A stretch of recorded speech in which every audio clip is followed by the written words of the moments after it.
सरस्वती जी और उनकी बहू रश्मि के बीच एक दिन बहस छिड़ जाती है। आखिर किसका काम ज्यादा आसान है, बहू का या सास का?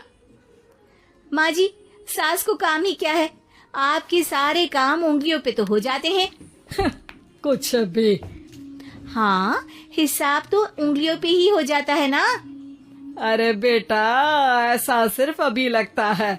जो मुझे करना पड़ता है ना, वो तुझे करना पड़े तो समझ आएगा कि असली काम का पहाड़ कैसा होता है।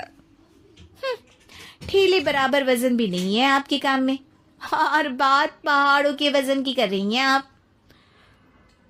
तू ऐसा करती ही क्या है घर में बेटा, ये तो बता मुझे। मैं थोड़ी ना कुछ करती हूँ, सब जादू से हो रहा है इस घर में। अरे एक दिन मेरा काम करोगी तो समझ आएगा। Okay okay, shut up. कल से मैं घर के काम करूंगी और तू मेरी जगह हर चीज का हिसाब रखना, ठीक है?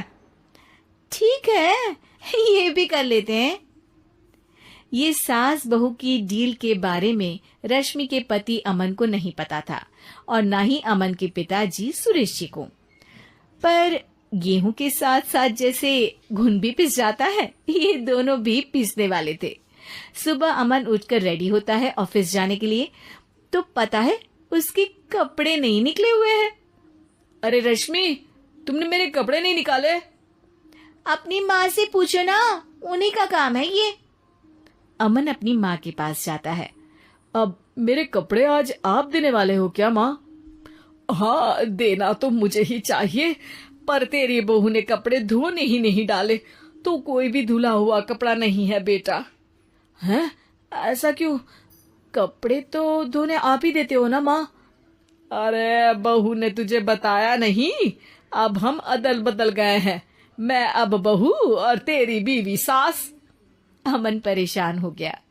वो बिना इस्त्री के कपड़े पहनकर ऑफिस चला गया।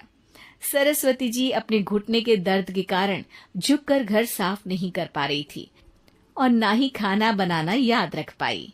उधर रश्मि पहले ही दिन घर की चाबी घुमा चुकी थी और 300 रुपए का हिसाब अलग नहीं मिल रहा था।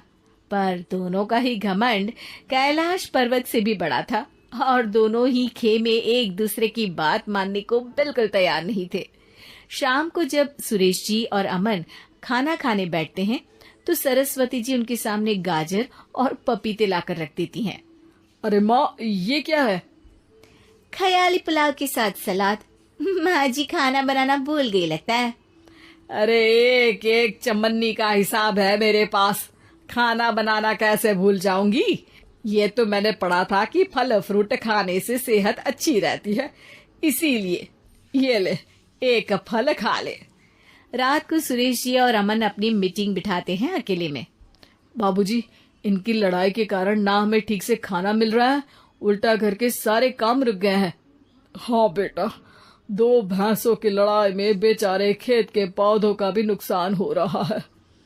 पर पापा, क्या बताऊं आपको, मैंने माँ को इस महीने की 2 तारीख को बिजली के बिल के पैसे दिए थे। आज बिल भरने के लिए मांगने गया तो पता चला कि रश्मि उन पैसों से गैस सिलेंडर ले आई। अच्छा, तो सिलेंडर के पैसों का क्या हुआ? अब सिलेंडर के तो कोई पैसे नहीं थे बाबूजी, हमारे घर पर गैस की पाइपलाइन लगी है ना। बेटा, इन दोनों का कुछ करना पड़ेगा, नहीं तो अपने घमंड के चक्कर में पूरा घर बर्बाद कर डालेंगे ये दोनों। अमन और सुरेश जी काफी सोच विचार के बाद एक निष्कर्ष पर पहुंचते हैं। रात ही को दोनों अपनी पत्नियों की अलमारी से नई साड़ी निकालते हैं, और सुबह जब रश्मि और सरस्वती जी उठते हैं तो देखते हैं कि दोनों पति साड़ी पहनकर चढ़ाव पर सब्जियां काट रहे हैं। अरे ये सब क्या हो रहा है? क्या हो रहा है मतलब? हाँ, आप दोनों अदल बदल हो सकते हो तो हम क्यों नहीं? अरे क्या मतलब? नहीं नहीं, मेरी भी बचपन से किसी की बहू बनने की इच्छा थी, तो आज से सरस्वती तुम बड़ी बहू, मैं मिडल बहू और अमन छोटी बहू। अरे लेकिन सब घर पर बैठ जाएंगे तो कमाएगा कौन? ये घर कैसे चलेगा? अब वो तो भैया या बाकी लोग जाने, अब हमने भी अदल बदल कर ही लिया है तो कुछ नहीं हो सकता। रश्मि और सरस्वती जी को समझ में आ जाता है कि उन दोनों की आपस की डील की वजह से इन दोनों को बहुत तकलीफ हो रही है और उनके ईगो ने दूसरों को कितनी यातनाएं दी है। अब असल में माँ जी आप सही थी, सास बनना बहुत मुश्किल है। अरे हाँ बेटा, और तू भी, मुझसे तो नहीं हो पाया सब घर के काम, वापस बदल ले क्या? हाँ हाँ बिल्कुल माँ जी, और अब आप दोनों भी बदल लीजिए। कोई आ गया